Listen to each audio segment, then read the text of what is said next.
Sandeep Shastri in favor of the opposition. Since the verdict came out in the Heartland states where the Congress lost, it's almost as if everything that could have gone wrong for the opposition has gone wrong, everything that could have gone right for the government has gone right. The winning bandwagon effect, the undecided, neutral kind of voter who can go this way or that, how significant do you think they will be if this idea gets seeped deep into society that the BJP is winning? How much of an impact could that make? Arithmetically, Amitabh has just demonstrated that they do get to 340. If they max out completely in the Heartland, you could end up at around 365. You're already inching quite close to the 370 number. But that basically requires everything that can go right to go right for the BJP and NDA, and everything that can go wrong to continue to go wrong for the opposition.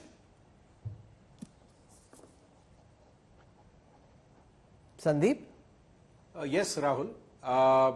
I think the Prime Minister's speech yesterday was an indication of that attempt to push towards 370. The positive points he tried to present about his government and the way he attacked especially the Congress and left some space for the regional parties. I think that clearly indicates the way forward to 370. While agreeing generally with Amitabh ji, I'll just make 2 points. One, I think even in Modi ji's own projection yesterday, he sees less of the non-BJP NDA. Last time they were 50, because 353 was NDA, 303 was BJP. But this time by his own expectation, he talks of 370 BJP and 400 NDA. So he's looking at from 50 going down to 30 for the non-BJP NDA and the increase of the BJP. This, I think, is an important factor we need to budget into our analysis.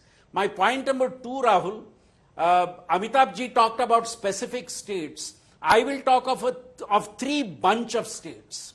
For me, 1 bunch of states is UP, Bihar, Maharashtra and West Bengal. Why am I putting these 4 states together? These are 4 states where BJP would want its tally to increase. As other commentators have said, in Bihar, in Maharashtra, the BJP is going to contest more seats than last time and give less to its NDA allies. And it would hope to do much better in all these 4 states. Then you have the 4 states where they had last time maxed out. Gujarat, Rajasthan, Haryana and Madhya Pradesh. The 1 or 2 seats left there, they would want to mop that up also. And because of 22nd January, I think the momentum is being built up in those states too. And finally, the last set of 4 states, Odisha, Telangana, Karnataka and Assam. I think these are the 4 states they are looking at. If Amitabh ji talked about reaching 342, I think they are looking at these 4 states to go to the number the Prime Minister has projected, which is the number of 370. But can I just point out one big problem with the analysis that the BJP has of reaching 370, which is that you now have so many allies on board. Remember, in a state like Bihar, you have the Lok Jan Shakti Party, you have Jiten Ram Manjhi, you have Upendra Kushwaha. You have so many little parties, and at this time there's talk about whether the RLD comes on board in Uttar Pradesh. You have Rajbhar, you have Nishad. So with all these little parties, you know, the question is you have to be able to fight to win. The BJP will ultimately have to make allowances, Sanju Verma, for these regional parties, the smaller local parties.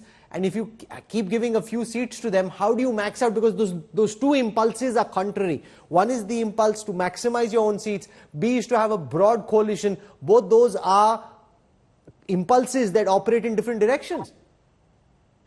You know, Rahul, I don't know why you cut me short when I was giving my introductory comments, be that as it may. You know, you raised a very valid point, and while Yashwant Deshmukh and Amitabh Tiwari have given their own statistics, I would just like to add, where is the BJP going to get those extra seats from? I have something very interesting to tell you. There are about 10.45 crore tribal voters. And, you know, this is data that is out in the public domain. Just from the 3 Hindi heartland states that we won recently, Chhattisgarh, in Lok Sabha 2019, we won 17 tribal seats from our earlier score of 3 in Lok Sabha 2014. In Madhya Pradesh, we won 24 tribal seats from our earlier score of 1616 in Lok Sabha 2014, and in Rajasthan we won 12 tribal seats from our Lok Sabha tally of 9 seats in 2014. Overall, our vote share from the tribal seats was 65%. The vote share of Congress was 29%. So this extra number of seats are going to come from tribal dominated areas, because don't forget that when it comes to OBCs, the BJP's already reached close to saturation point. We had a vote share of about 32% in Lok Sabha 2009. That went up to 47% in Lok Sabha 2019 in terms of OBC vote share. But the tribal vote share is something that the BJP so is going to Sanju isn't capitalize answering on. my question. So let me put that same question to Yashwant Deshmukh. Yashwant, the reality is, when you've got so many local parties in these states now on your bandwagon, you have to give them some seats. And those two impulses, one to accommodate your allies, B to try and maximize the number of seats that you can end up with, those two impulses operate in different directions. Absolutely, Rahul, and that's why I said it's not just about the NDA, it's about the number of the seats BJP is going to individually itself contest on. That also needs some clarity if they really want to go about it. I was just going through the states, and we are talking when Amitabh was saying, it's like saturation is literal saturation, Rahul. Like if BJP has to win 80 out of 80 in Uttar Pradesh, contesting all of them. BJP wins 29 out of 29 in MPs, Madhya Pradesh. 26 out of 26 they already did. 26 out of 26 it says it is going to contest in Maharashtra. 25 out of 25 they have already done. Karnataka 25 out of 25, that is the max that they are going to contest, leaving 3 seats for Janata Dal. Secular over there. Bihar, we don't know if they are going to contest more than 17, but let's say 17 out of 17. Jharkhand 14 out of 14. Assam 12, they are going to contest 12 out of 12. Chhattisgarh 11. Haryana, Delhi, Uttarakhand, Himachal, Arunachal, Manipur, Tripura. Jammu, not talking Kashmir, Jammu only region. Goa, Nagaland, Chandigarh, Ladakh, Andaman, Dadra, Daman and Diu.